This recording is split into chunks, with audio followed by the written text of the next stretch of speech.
болсо азыр ушу мобилдик тиркеме чыгарып атабыз. Ошол жерде ушу биздин услугалар ошол мобилдик тиркеме аркылуу алса болот да. Ошол жерден көрсө болот. Мисалы сиздин паспортуңуздун срогу өтүп баратса, сизге ошол мобилдик тиркемеңизге мындай СМС уведомление келет. Ал жерде ошол сизге мындай бир унутуп калбаш үчүн мындай бир паспортуңуздун мөөнөтү чыгып баратат. Ушул сиздин жаныңызда мындай цомдор бар экен, ошол цомго келип жаңыртып алсаңыз болот деген.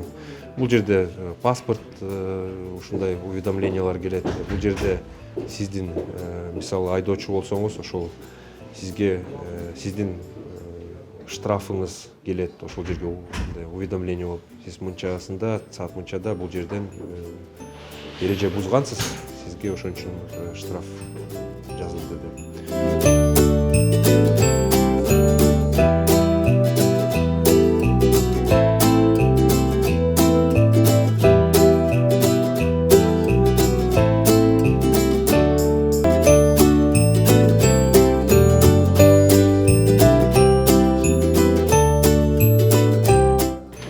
Бул эми Санарип ID деген бул Кыргызстан үчүн бул жаңы нерсе.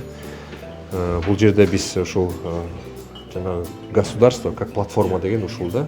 Ушул биздин мамлекеттик кызматтын баарын ушул биздин жарандар ушул убакытын кетирбей, ушул акчасын кетирбей, ошол жолго барып келгенине ошонун баарын биз ушул телефон аркылуу алганга мүмкүнчүлүк ачып атабыз да мында.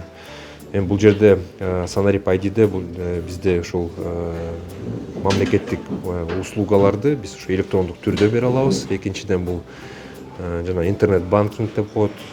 Бул жерде коммерческий банктардын дагы услугаларын киргизсек болот. Бул жерге жанагы